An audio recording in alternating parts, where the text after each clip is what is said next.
In today's video, I am going to teach you how to add a contact form to your Wix website with ChatGPT.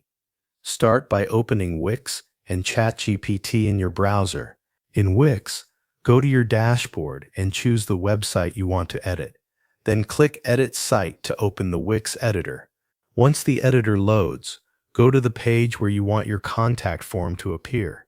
Next, switch to ChatGPT and enter a prompt asking for the best contact form for a small business website.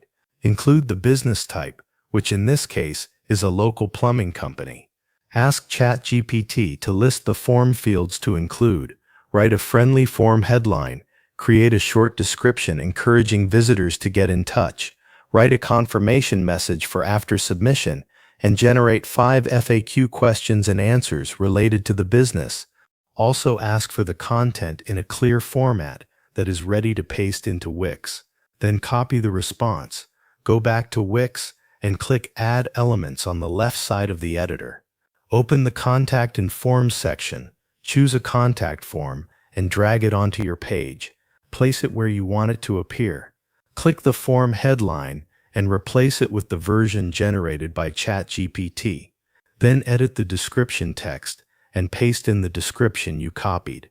After that, open the form field settings by clicking Manage Fields or Edit Fields. Add, remove, or rename the fields to match the recommendations from ChatGPT. Save your field changes when you are done. Then open the form settings and find the confirmation message area. Paste in the confirmation message created by ChatGPT. While you are there, set up your submission notification settings so you can be alerted when a visitor fills out the form. Save those settings as well. Now add a new section below the form and insert a FAQ section on the page. Take the 5 questions and answers from ChatGPT and paste them into the FAQ area. Once everything is in place, adjust the layout and spacing so the contact form and FAQ section look clean and balanced. When the page looks right, click Preview to test the form.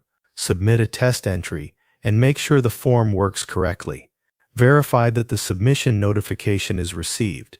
Then return to the editor and make any final adjustments you need. Click Publish in the top right corner to make the changes live. Finally, open the live page and test the contact form one more time to confirm everything is working properly. Thanks for watching. That covers everything you need to know.